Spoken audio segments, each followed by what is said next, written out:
Good afternoon, all of you.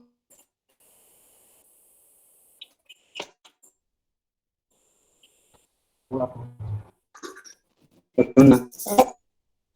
afternoon. What did we do in the last class? Organizational pattern of each. We are starting with that.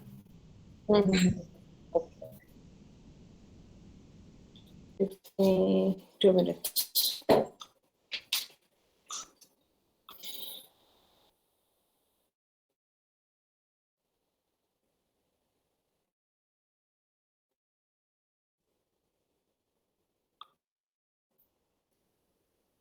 Organizational pattern. Okay.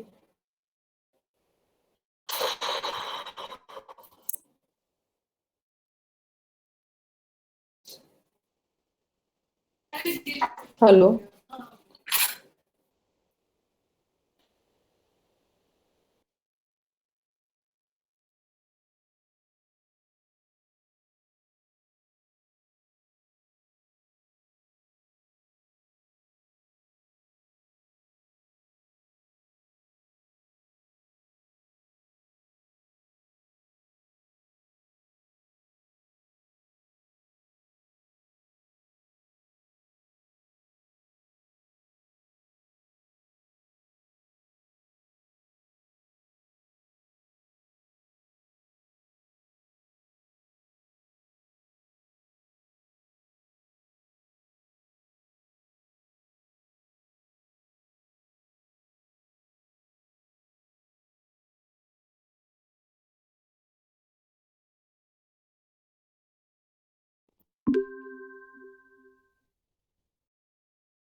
Okay.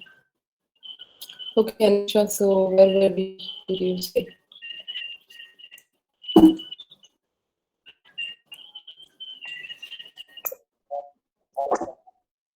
Yes, yes. I remember we spent the entire half of the time talking about pension building, and then because I got into so many other. Yes, yes, yes. I got it. Got it. Okay. Uh,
And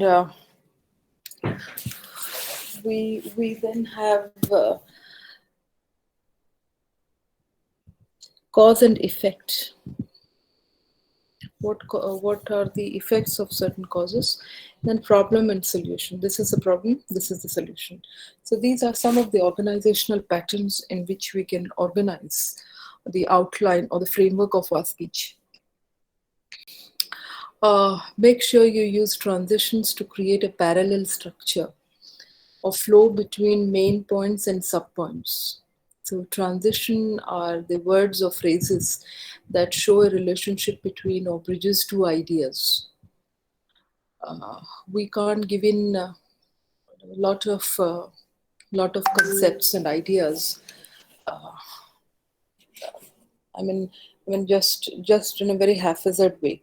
We have to correlate them. How is this idea, the previous idea, related to the succeeding idea, or how does this sentence relate to the next sentence? Okay, so all of them have to be connected or related. And for this, you have to use certain words and phrases which connect them, connect the two ideas or connect the two sentences. That is called transition. When we make a transition from one paragraph to another, from one idea to another. So the transition words are very important because it is the transition which actually um, holds the entire essay or speech text together.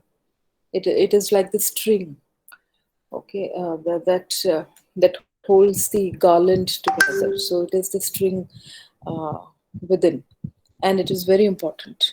So you must know how to use the appropriate transition words at different places. So that's transition, which bridges two ideas or two sentences.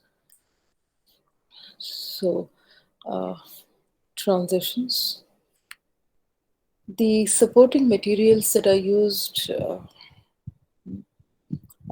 clarify an idea or make an idea interesting or memorable or prove an idea. So we also have to provide supporting materials like facts, statistics, examples, uh, expert opinions, narratives, analogies, quotations, testimonies, definitions. So these are all supporting materials, and we have to use them. We simply can't throw in an idea or a theory. We'll have to suffice that with some materials. We can't say so and so person is a thief. We'll have to suffice that.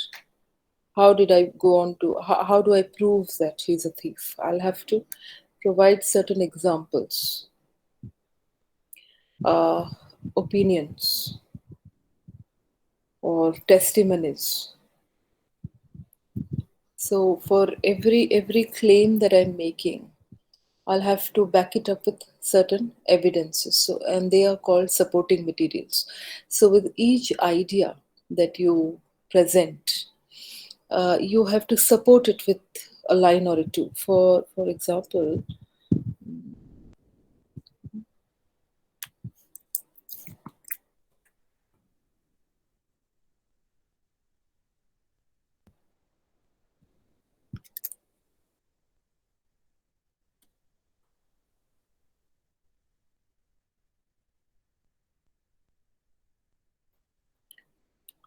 see, for example, if I tell you, no, Canada is one of the best countries in the world.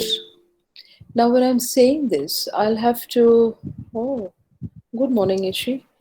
It's been afternoon according to the British, uh, you know, timekeeping. But anyway, good you have woken up finally. Uh, so uh, okay. So I was talking about supporting materials or supporting details. How do you do that? For example, if I'm writing a paragraph, see, I think this is basic thing, basic concepts that you might be knowing. That each paragraph has a topic sentence. Topic sentence is the uh, reflects the main idea, or it goes on to talk about what is there or what the audience expects in the paragraph. So each paragraph has a topic sentence. Now look at this paragraph. Uh, Canada is one of the best countries in the world. And I'll have to provide some supporting details for it as to why I said Canada is one of the best countries. First, Canada has an excellent healthcare system, and all Canadians have access to medical service at a reasonable price. So when I'm saying, wait,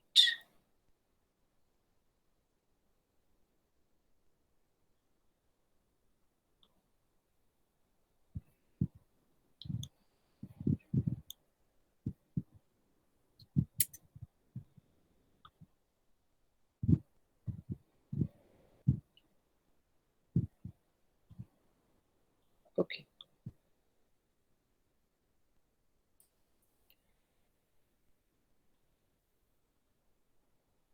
wait.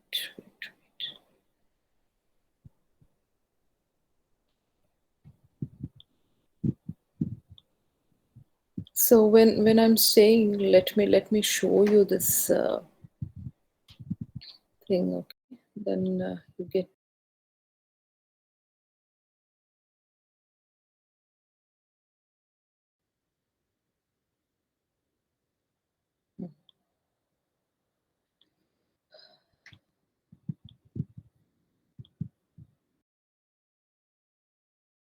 Example, when I say Canada is one of the best countries in the world, first, Canada has an excellent healthcare system.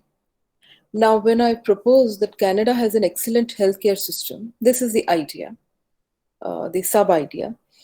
I'll have to support it. So, the following line that I give is a supporting detail to the preceding line. All Canadians have access to medical service at a reasonable price. So why did I say that Canada has an excellent healthcare system? Because the Canadians have access to medical services at reasonable price. So the this sentence is the supporting sentence. Okay, so all your main ideas, all your ideas uh, must be followed up with must be followed. Uh,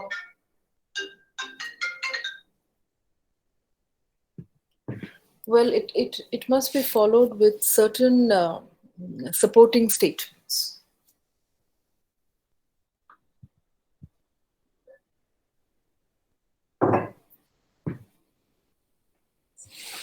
So, if I say that Canada has an excellent healthcare system, uh, I'll have to provide a supporting statement to this. All Canadians have access to medical service at a reasonable price. Second, Canada has a high standard of education. Now, I'll have to support this. Students are taught by well trained teachers and are encouraged to continue studying at university. Finally, Canada's cities are clean and efficiently managed. And they have many parks and a lot of space for people to live. Okay, so these are the supporting details. So you must have supporting materials to clarify the idea or prove a point. And the supporting materials could be in the form of any of these: facts, statistics, examples, expert opinions. You can quote certain expertise or experts on the subject. You can provide testimonies and analogies, supporting materials. Okay. Now, how do you locate these materials? Through books, journals, newspapers, references, websites, magazines, audiovisuals, or personal interview.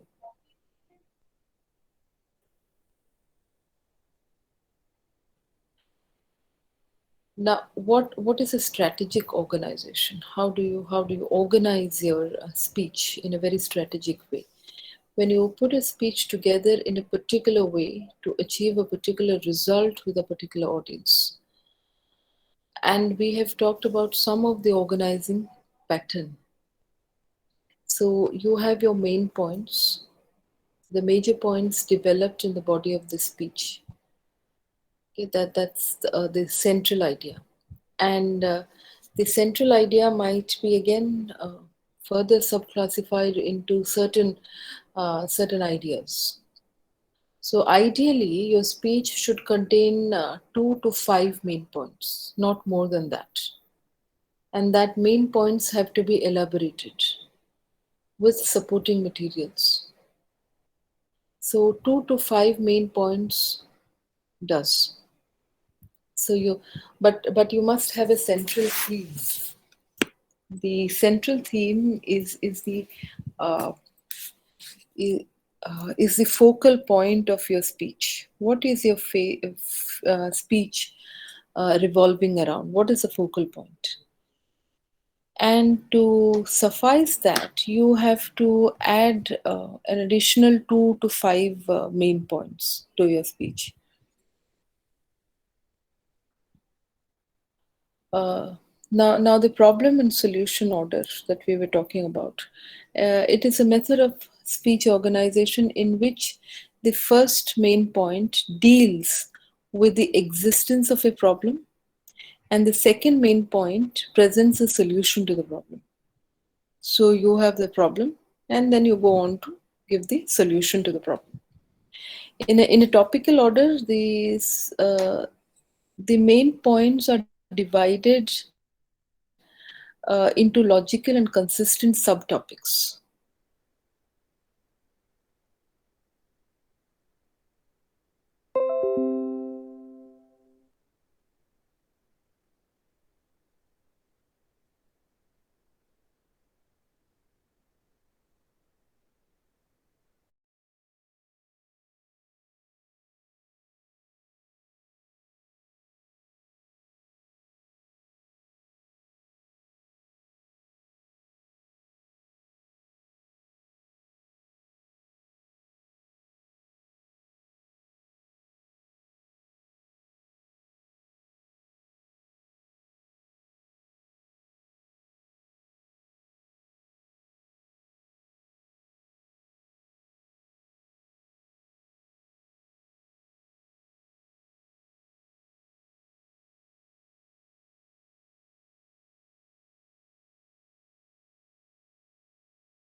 Statement in the speech that lets the audience know what the speaker is going to discuss next. It helps listeners keep track of your ideas. And summary is when you summarize or clarify and reinforce the points. So, summary is summarizing the points that you have already made so that your audience memorizes it. Internal preview is when you let the audience know what you're going to talk about. So there are two words, preview and review. Preview is when you give them the plan. You tell them that this is what I'm planning to accomplish. And review or summary is when you summarize everything. When you tell them that I have told you all this, so I've already accomplished all this in my speech. Now, there are three basic parts of a speech: introduction, body, and conclusion. Uh, so, there are tips for preparing the main point. Keep the main points separate. Try using the same pattern of wording for main points. And balance the amount of time devoted to main points. So, equal amount of time for each main ideas. Connectives are transitions, internal previews, internal summaries, and signpost. What is a signpost? Now, it is a very brief statement that indicates where a speaker is in a speech. or that focuses attention on key ideas. Questions are particularly effective signposts. When you tell them, you find signposts on roads, so that's the same job for a speech as well. When you have, you know, give a brief statement that this is what we have already done in the speech. This is the central idea that I've been focusing.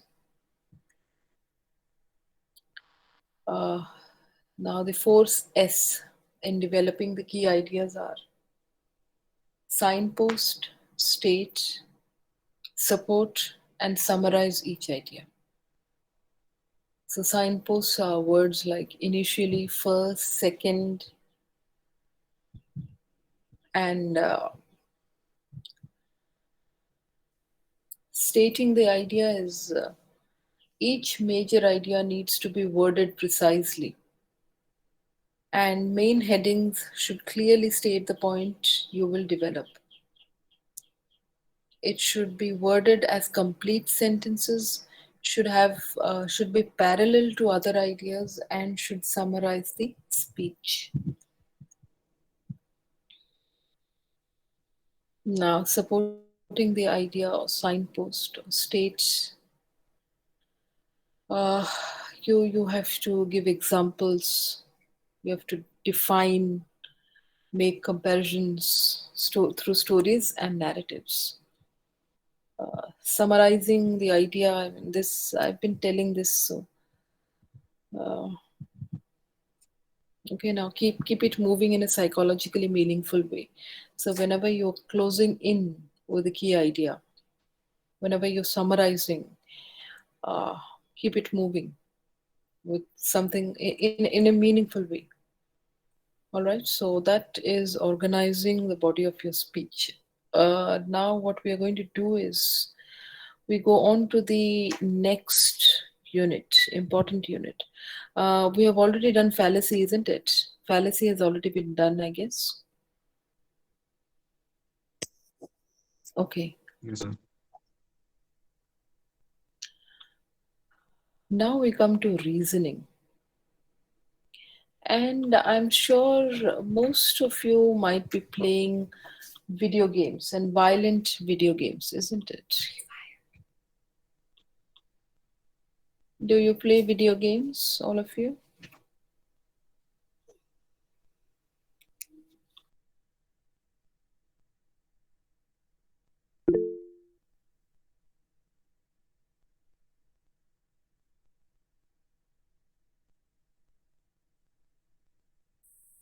Okay.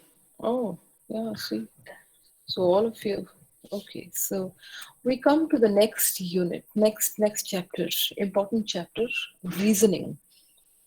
So fallacies, reasonings, these are the chapters that are mostly theoretical, and you'll have to see these are important because you'll have to read through. You can't make wild, casual guesses with it. So before we go on to reasoning, I would like to ask. We start with this. You see, should violent video games be banned? And I'd like to know your opinion on this. Should since most of you you said that you play video games, so what is in your opinion, uh, should we ban violent video games or no? What in your opinion is the right thing to do? And why this entire discourse started on banning violent video games? Hmm. Really, Sashwat? Oh, then you must be a very, I don't know, but from your statement, I believe that you might be a very violent person, mm, um, because um, this is no, why? Because I'm going to justify that. Don't worry. Because when someone said that no, it should not be banned. Now we have two opinions in the slide that is with you, that you can see. Um, we have two opinions, two sides. So one is saying that yes, it should be banned, and the other is saying no, it should not be. I mean, there is no reason to ban violent video games, because when you said, Sashwat, that it gives some internal peace, look at point number 4. Yeah, look at point number 4. Violent people like violence. All right. And violent video games may play a cathartic role. So it purgates you. So which could be a positive outlet for their violent behaviors. And that is why I assume that you might be a very violent individual. I don't know, because point number 4 suggests that violent people like violence, and if they can't you can't channelize their violent attitude, maybe violent video games can bring in, or can play uh, as an outlet, as a positive outlet. Yeah, yeah, okay, that is what it is saying. I don't know, because it suggests that violent people like violent video games, because it could be a positive outlet for them, for their emotions. So I don't know whether you're violent or not, but anyways, um, you know why this entire discourse started? Have you ever come across this debate on whether we should ban violent video games or not? Mm, I We really always don't. support these kind of games. Oh, sorry, Sudhanshu. Okay, Harshay. No, no, no, no. This is a larger reflection of something very wrong in this. Yeah, We support these kind of games. okay. I don't know. Your voice is not clear. No, We no. support games. Uh, okay, okay. What I'm asking is why this entire discourse started. Do you know why? Why are we even talking about banning violent video games? There were two students, two teenagers in California, I guess, 1993. Uh, they went and shot randomly. 12 of the school children died, including 5 teachers, and 23 others were injured. uh, and then both the kids killed themselves before killing all of them. I mean, after killing all of them and injuring so many people, they killed themselves. So everyone started thinking of the motivation. What could have triggered this violent behavior in them? Some blamed the parents, some blamed their upbringing, some blamed the system, others blamed the school. So few others thought that maybe they were victims of bullying. But then everyone started talking about it, because it's not a very small incident. Uh,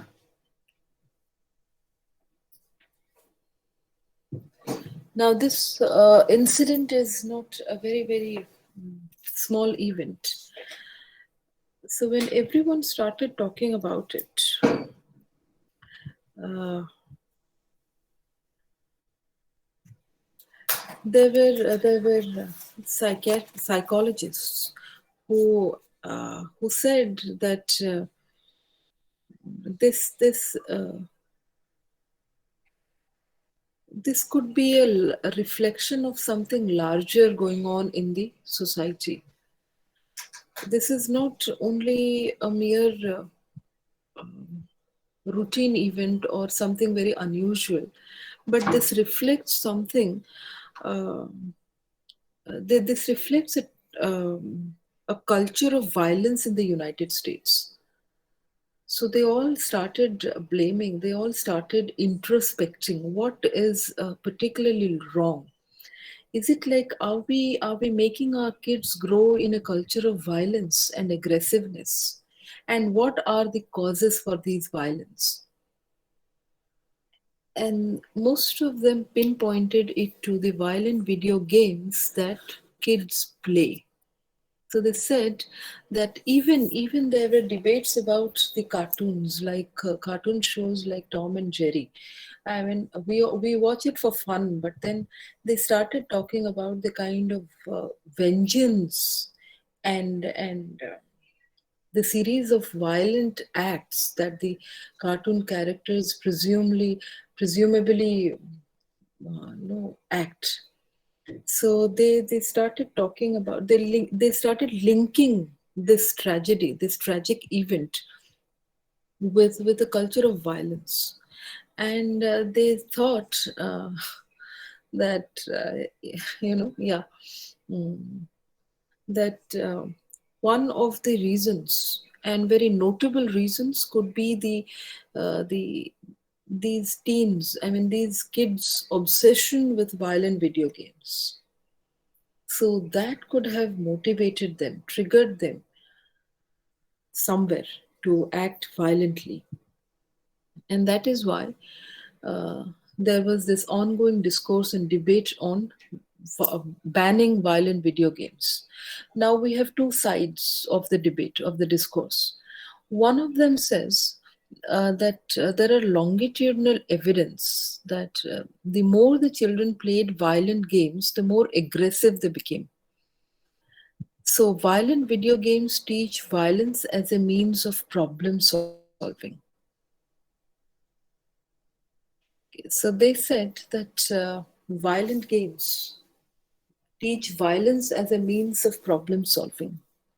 Okay, Sashwat, so since you have been a hardcore gamer since the age of 3, and that to violent games,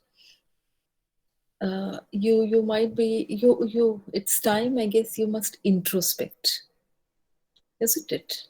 It is introspection time. Introspect. What is so exciting about this, and how does it translate into your behavior in the practical life, in everyday life with people? So, psychologists say that violent role playing games teach how to find aggressive solutions to conflict. And there are some other psychologists who say that the more they are immersed in violent video games, the more they will act aggressively. This is one side of the story. The counter argument to this is that we don't really find any causal link between violent media and violent behavior. So even if there has been a lot of studies done, we cannot really boil down to violent media as the reason for violent behavior. Or we might get frustrated and angry if we lose in the game, but we don't really act out beyond the game. So this could be a case with you, Sashwat, since you said you've been involved. So maybe you get frustrated in the game, you act violently in the game, but when you go out, you don't really act like that beyond the game. They also said that increased aggression inside the game doesn't necessarily translate to violence outside. Yeah, but okay.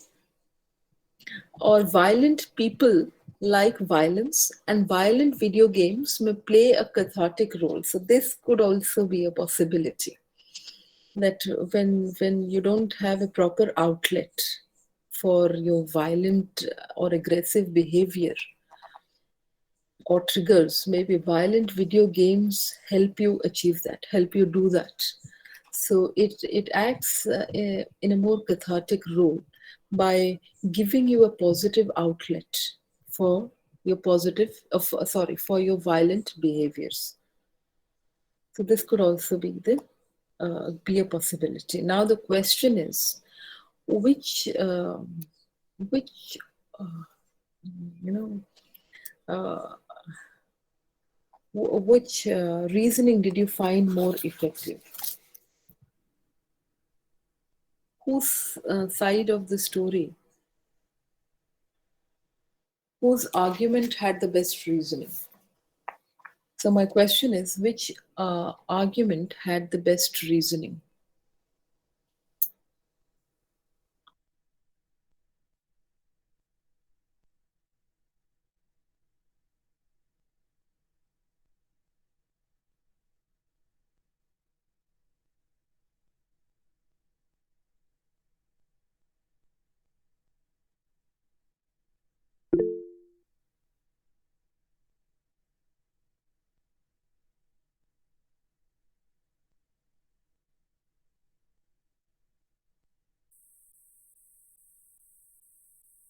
Yes. So, which side of the story do you support? Because all of you are pro gamers, no? So, tell me.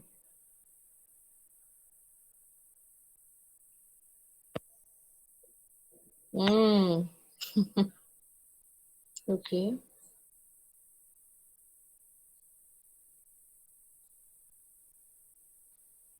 Others, all the pro gamers, where are you?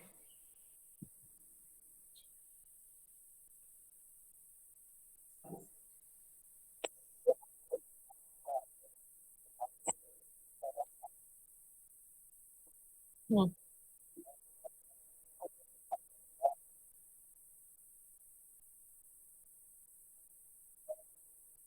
hmm,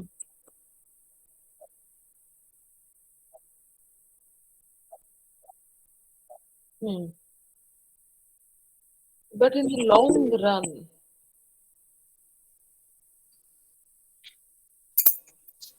okay, okay, Harshi. Yeah, that's what I'm saying. That's what I'm saying. You know, it acts as a positive outlet. Uh, it's good if it acts as a positive outlet, uh, until and unless it affects you externally.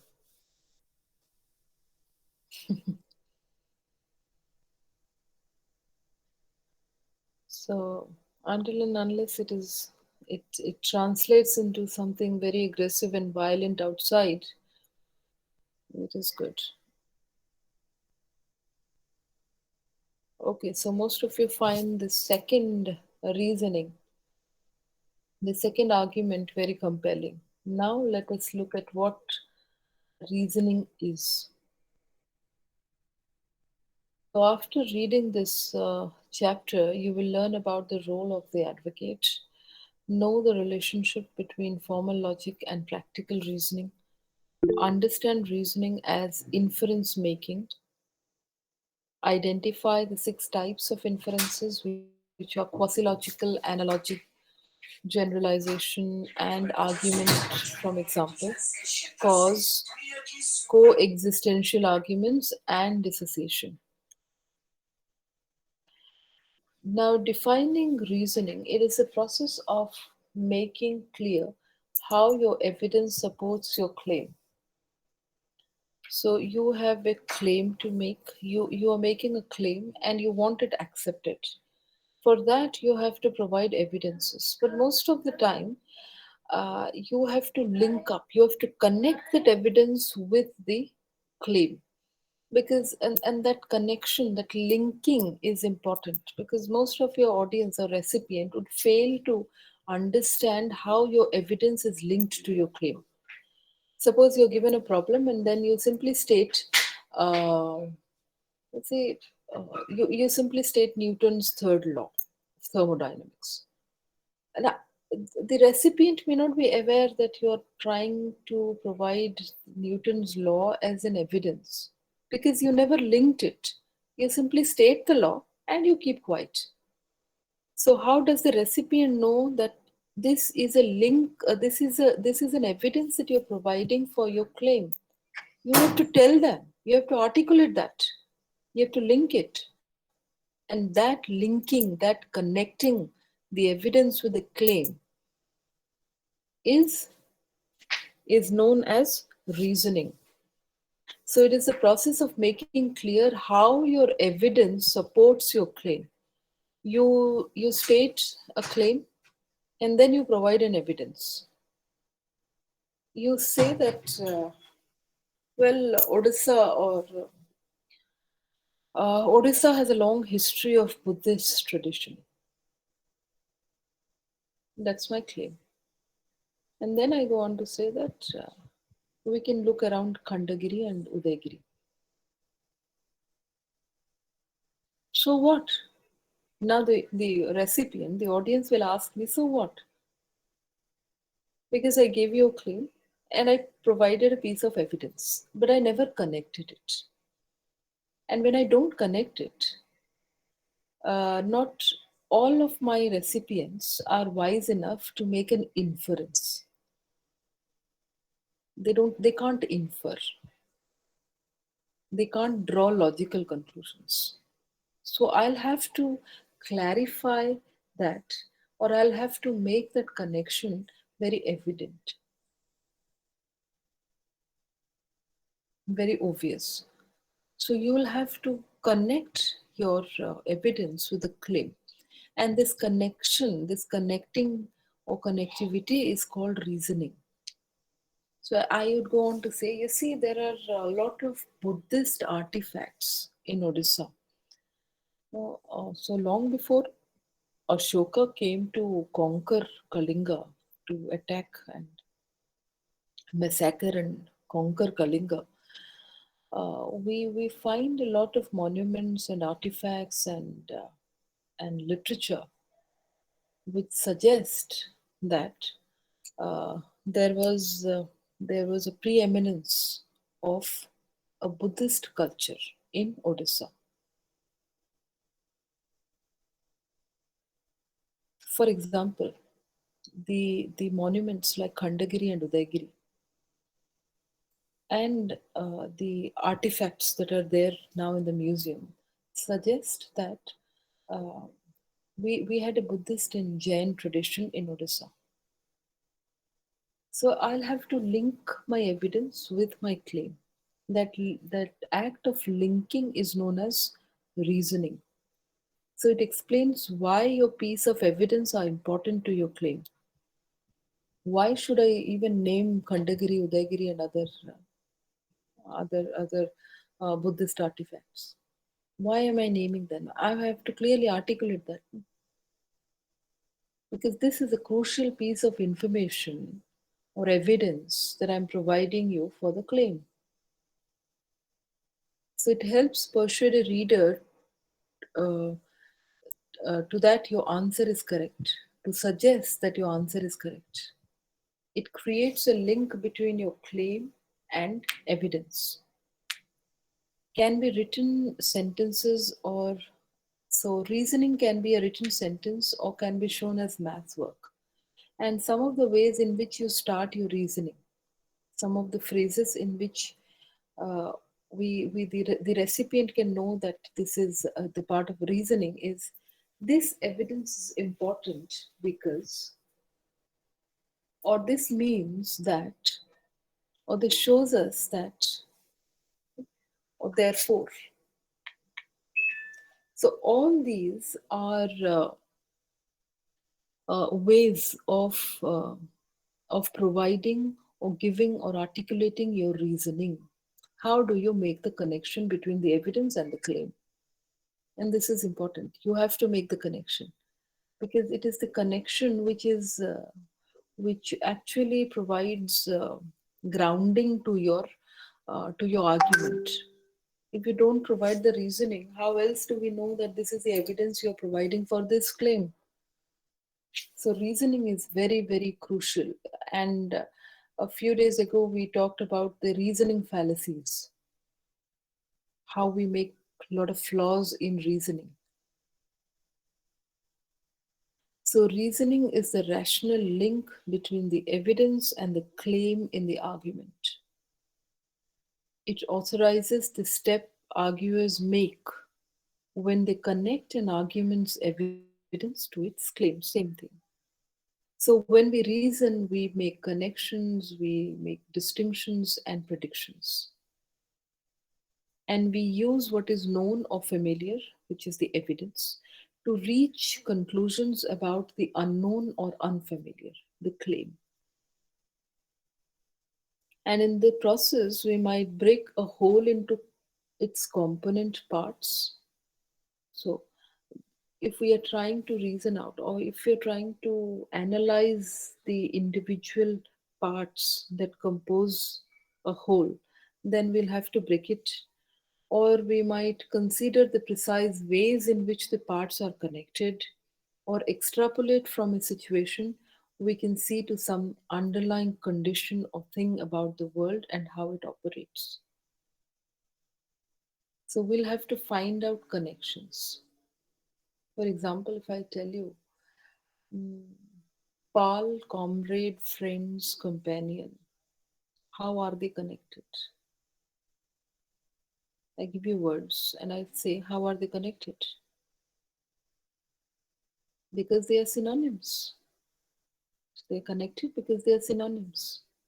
So you'll have to find out a connection. Now you see, this explains you everything. When you're going to explain, it is claim plus evidence plus reasoning. Claim is what you know. Evidence is how do you know that? And reasoning is what does your claim, why does your claim support, evidence support your claim? That is reasoning. Okay. So if I go on to say that, you know, she murdered her husband, then I must provide you the evidences and I'll have to link it up. If you have seen the movie Legally Blonde, I don't know, but I found this movie very, very interesting. Both Legally Blonde 1 and 2, both the sequels. Uh, so you have to provide evidence and you have to reason it out. You have to give the link as to how the evidence is related to your claim. Okay. So if you the last part of Legally Blonde is when she's fighting a case for her friend. Okay, and she provides a lot of evidence and she links it up. So linking up is important. So reasoning is why does your evidence support your claim? Okay. For example, if we say that if we claim that burgers are better at Jack's, how do we know that? Because the bigger the burger, the better it is. And at Jack's, the burgers are really big. So the burgers are better at Jack's. You get me? That is how you link up. Linking. Why do we have to say that or why do you claim that the burgers are better at Jack's? Because the bigger the burger, the better it is. That's the reasoning. And the big burgers are at Jack's are bigger. So linking it up. Or we go on to this. You see, here is the position. Position is the claim, the main issue, which is to be accepted or rejected.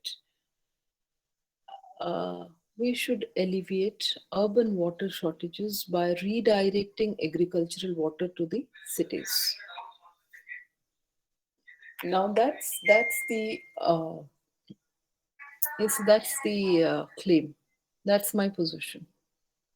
So when I go on to support this, the reason is the information that directly supports my position. Because why should we alleviate urban water shortages by agriculture by redirecting agricultural water? Because agriculture can survive with less water. Further, if I give testimonies, evidences, expert opinion says yes, agricultural practices are wasteful with water. This is an expert opinion. This is the evidence. But there are also common belief, popular belief that agricultural areas are drought stricken. So these are the evidences, the common belief, statistics, expert opinion. So all of them are common belief. Sorry, they are evidences. So expert opinion is an evidence, common popular belief, and statistics. Now, if I'm going to counter this, if I have to counter this claim, I go on to say that agriculture needs water to produce food for the cities because cities cannot produce their own food. And the vast population of agricultural produce is exported. So that's the statistics. Okay. So these are the evidences. This is the reason. This is the claim. And this is the connecting link between the evidence and the claim. Clear? Okay. Now, talking about the role of the advocate. Advocate means an arguer, the one who's arguing.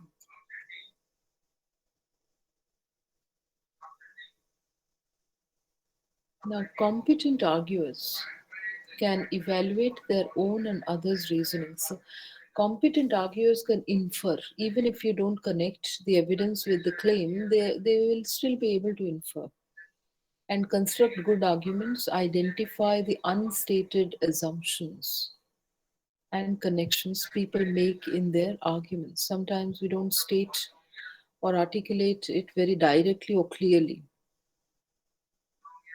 which is the lack of reason. And good arguers, good advocates, in spite of you not making or not articulating uh, your reasoning clearly, they can still infer, they can still identify the connections you're trying to make, the unstated connection or assumptions. But not everyone is a good arguer, good advocate. So you have to clearly articulate it, overtly articulate. So evidence and claim are connected with reasoning. So reasoning is that one element which connects your claim with evidence. Now coming to this, formal logic and practical reasoning. Two things. Formal logic is Tolman's, remember Tolman's model of argumentation in co-orientational view. So Tolman propagates or perpetuates, propounds formal logic and syllogism. So he gives us a theoretical structure of how logical statements should be and how do you deduce, how do you infer or draw conclusions from these statements.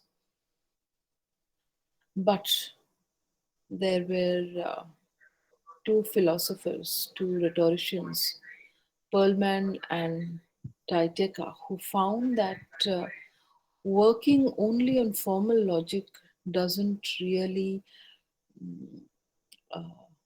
doesn't really explain the nuances that people use logic in their daily life, in their everyday communication.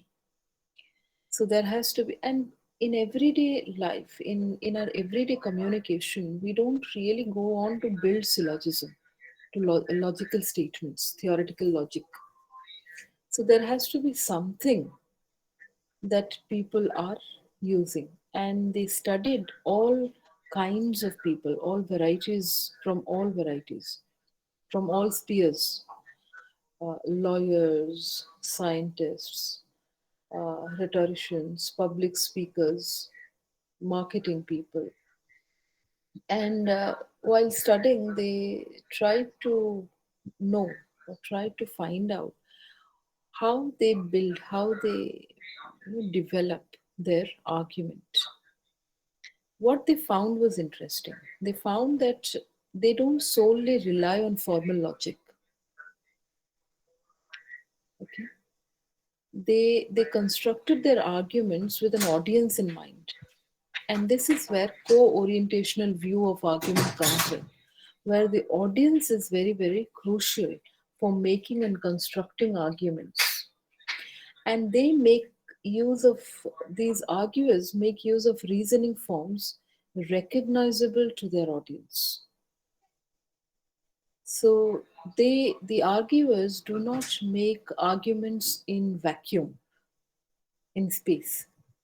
They consider their audience, who the recipients are, what is it that they understand, what are the analogies, or what are the illusions they can relate to, what are the examples they understand. So they clearly try to find out how the audiences play a crucial role in developing or construction of the arguments. And that is called practical reasoning. So we have to move beyond formal logic, beyond theoretical syllogisms, and develop our own sense of practical reasoning to be more impactful with an audience. So, audience becomes a very crucial component, and the relationship between the audience, between the recipient, and the arguer is equally important as that of the content of the argument. All right, that is practical reasoning. So, mm, okay, now reasoning as an inference making skill. Now, inference states the step one has made in linking the evidence to the claim. So, inference can be explicit or implicit in an argument. So when we say don't play in the street because the car might hit you, we are making a very explicit reasoning. We are clearly articulating, we are clearly reasoning out, saying don't play on the street because there are vehicles running and a car might hit you. But when we don't want to mention this, we say don't play in the street, you might get hurt. We don't clearly mention why you might get hurt. So that's called implicit reasoning. All right? That's implicit reasoning, and this is explicit. Explicit is when you make the reasoning very obvious, you articulate it. Implicit is when you don't, where you allow or give scope to the audience to infer, to deduce what you meant. Okay?